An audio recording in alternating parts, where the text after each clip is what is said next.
I got a phone call, and it was from a bookstore owner down the street. He said that a young man who he thought was an artist heard my music playing in the store, and he wanted to trade a book for my cassette.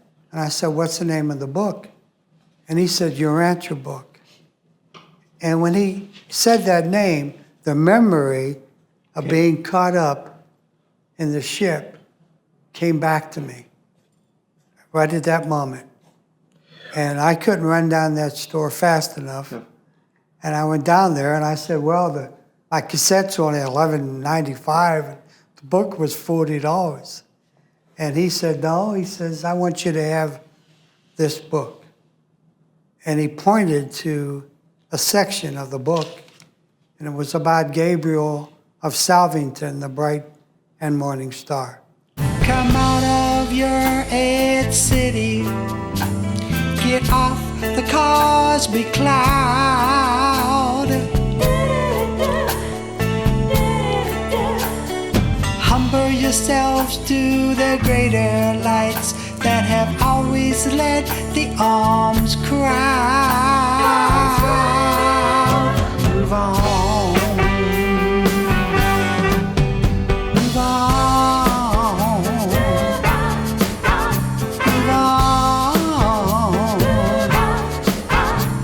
on. Move on.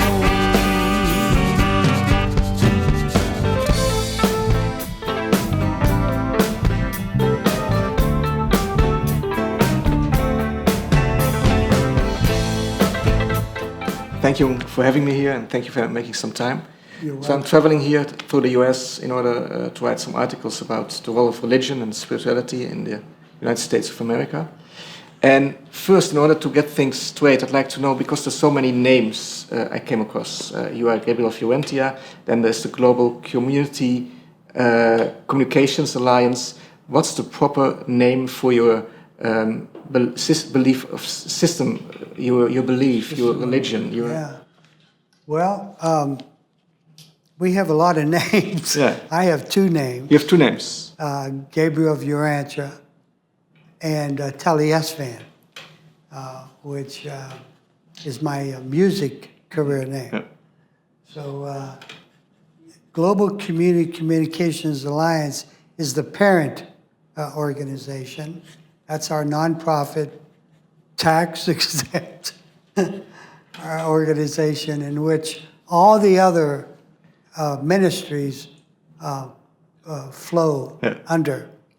And I guess under the global community would be the University of Ascension Science and the Physics of Rebellion, which where our teachings is represented in our classes. And then we have Avalon Organic Gardens and Eco Village, which is our sustainability aspect of growing organic food and being sustainable. So those three main ones. But we have many ministries under those three. But if I would walk around here on the properties and I would ask one of the followers, what's your belief? What would the answer be? Or what would your answer be? The fifth epical revelation. Yeah.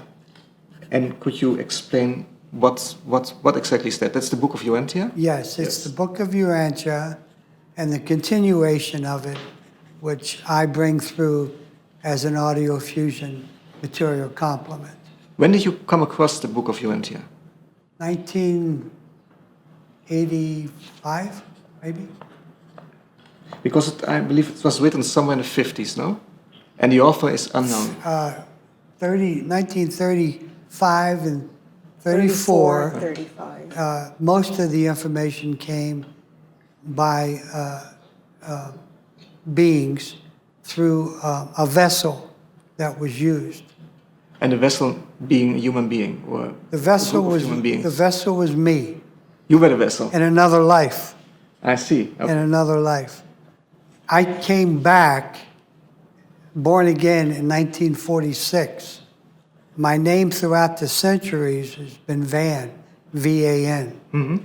And that's mentioned in the Urantia book, The Story of Van. When you came across the book again in the 80s, could you remember still that you were the vessel? No, No. not right away. Not one. The celestial beings first contacted me in the Superstition Mountains in 1987. Superstition Mountains, have you heard of that? No, where's that? That is like in the wilderness, Yeah. north Arizona, and has a lot of stories about the Superstition Mountains being mysterious, and a lot of UFO activity. And matter of fact, I saw UFOs right before I was contacted. I didn't know who I was in my past at all right away. They didn't tell me much of anything. I heard a voice. It was an audible voice outside of my body. And the night before is when I saw UFOs. Yeah. But this voice was very strong, very dominant male voice. And he introduced himself as an ancient ancestor. I thought right off the bat that it was Peter Bigfoot, the man that was a teacher of this group that I was with there, because he was a big 6'7" guy.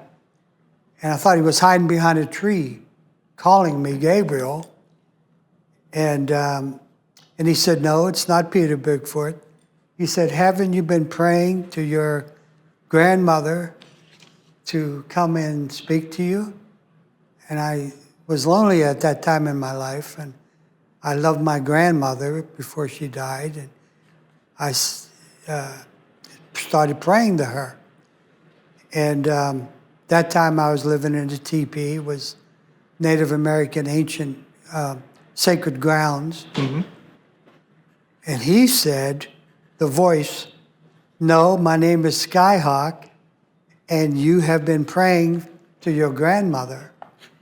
I hope you accept me instead. He says, but we do want to talk to you. And at that time, he told me that I would be meeting a past life Apache wife, which is her, soon, very soon, he said.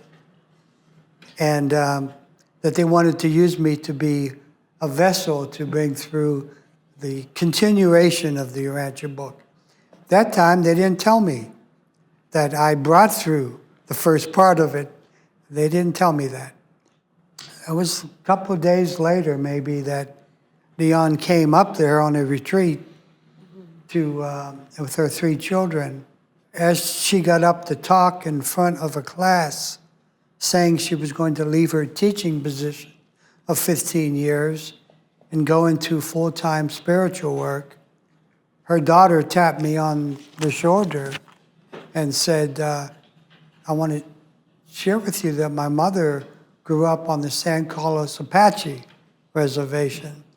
And as soon as she said that, I knew right away that she was the woman that this Skyhawk was talking about. So you accepted the message of Skyhawk immediately. You didn't doubt it. You didn't ask. No, because it was too Too supernatural, powerful. Okay. too prominent, too real. And I knew, I mean, it wasn't Peter, wasn't anybody else. And who would know that I prayed to my Well, yeah. mother? Because you did that silently. Yeah, And this was 1987, yes, correct? yeah. Yeah. And before that time, would you call you used to be a Christian or a Christian minister, Christian man? Yeah. yeah. Non-denominational Christian okay. minister. The moment when you met Nian, you were not able to read the book of Urantia yet. I had it, didn't I? Yeah, Yes. I had it. Yeah. Okay. I Yeah, had it. He'd been reading it. I had just gotten it. I got it in Pittsburgh, as a matter of fact. And I started reading it in California. I left Pittsburgh right away and went to California. And can you describe what kind of experience it was when you started affected reading this book? Every step, every little detail in the beginning was supernatural. I wrote about all this in my autobiography called The Divine New Order. I used to go down to Mexico to prisoners and Mexican prisons. I used to go down with a Mexican chaplain. I fell asleep at a beach in Guaymas, Mexico, me and Carlos. And I was caught up. I didn't have any memory of this. But I was caught up into what seemed like a ship. I saw my my grandmother again. And she was young. She was beautiful and young. And beside her were two little mortals, beings. She was holding them on each side of her arms, hands. And she was on the ship as well. She was on the ship as well. And she said that soon I would be getting divorced from my wife, who I loved very much. I never in a million years think I was going to get divorced from her. She said they wanted to use me to bring through the continuation of the Urantia book. And I said, Urantia book? I remembered it slightly in my head because years ago a man came into my halfway house, a young man who had the Urantia book. And he wanted to share it with me. But at that time I was a Christian minister. And I said, no, it is no other book but the Bible. And I didn't want to hear it. That's about all that she told me that I could remember. So your grandmother is quite important. Well, she was used a lot. Were you raised by your grandmother? Or? Pardon me? Were you raised by your grandmother? Or? No, but she lived right across the street from me. We were very close. My mother's mother. I did go back to Tucson, where I was living at the time, and my wife said, why are you a day late? And I said, what do you mean a day late? I said, this Sunday night, I've always come back Sunday night. And she said, this is Monday night. So I lost a whole 24 hours of time. So that was the first thing, but I didn't know what happened. I didn't know why I lost time. I didn't have any memories of being caught up in the ship. That came later. That came later. My wife did leave me. I ended up going back to Pittsburgh, and I got a phone call, and it was from a bookstore owner down the street from where I was staying. And he said that a young man who he thought was an artist, a painter, heard my music playing in the store, and he wanted to trade a book for my cassette at that time. And I said, what's the name of the book? And he said, Urantia book.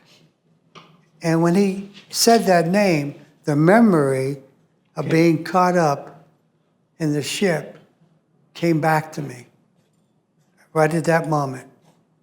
And I couldn't run down that store fast enough. And I went down there and I said, well, my cassette's only $11.95. The book was $40. And he said, no, he says, I want you to have this book. And he pointed to a section of the book, and it was about Gabriel of Salvington, the bright and morning star. He was a celestial being. He was a celestial being. That was the first thing I read. Then I went to California right after that, and I didn't meet Neon yet. I was looking to produce my music, my spiritual music. And I thought I was calling a record producer one day. And there's 15 million people in Los Angeles. And a man answered the phone. He says, hello, my name is Drain Fall. I'm with the Urantia Foundation in Malibu, a study group. And I said, whoa. I said, I'm calling a record producer. He said, no, I'm not a record producer. He says, I'm Drain Fall. I'm with the study group of the Urantia book in Malibu. And I said, well, I have gotten that book back in Pittsburgh, and I've been looking for somebody to teach it to me. And he said, well, here I am. I have a study group every Tuesday night. So I started going, and that's how I started to learn about the Urantia book. So what kind of study group was this? Did they belong to a church or? No, he was a general, United States Marines, and he was also a teacher of University of Pepperdine in Pacific Palisades. They have what they call study groups of the Urantia book all over the country and world. So he had this one in Malibu, and he, at his home, he and his wife were well respected in the Urantia movement. Matter of fact, he was one of the greatest minds in the world in the Urantia movement. How would you describe the Urantia movement? Because I understand that before you started this community, your belief system, there was already a Urantia movement. Yes. Yes. Yes. How would you define The book was first published in 1955 Yeah. out of Chicago, Illinois. Yeah. And so they basically get together and read a chapter or two, and then they discuss what they think they've just read, because some of it's very hard to understand. But people that have been reading it longer, they come to a general consensus of what certain things are saying. And over now, it's been since 1955, there's a general consensus of a lot of the concepts that are doctrinal, like any religion. What would you say, because you use also other holy books, you use the New Testament, Old Testament, the Quran, Yes. The Hindu holy texts. Anything that's truth. Anything that's true. Yes. What would you say is the most important addition of the Urantia book to all these other holy texts?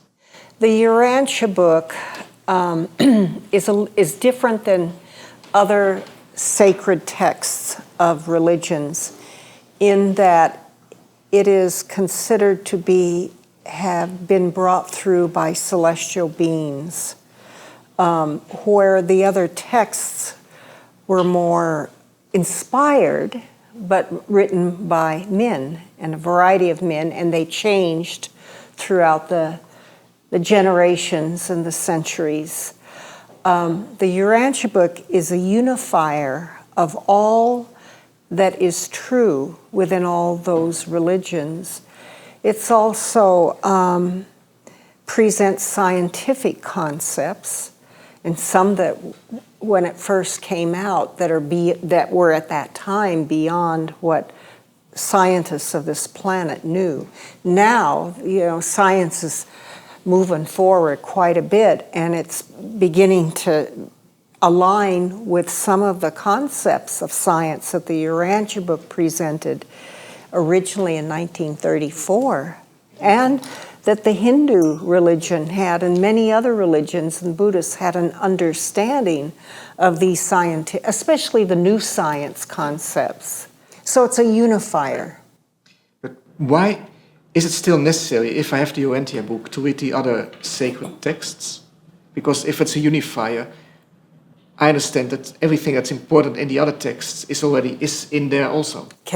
I think because we have, 7 billion people plus on our planet, and everyone is an individual and have their own experiences. And for people who have had valid spiritual or religious experiences as a Hindu, or as a Buddhist, or as a Christian, or as a Jew, or as whatever, those are very dear to them, and they're part of the human inheritance of this planet, and they're valued.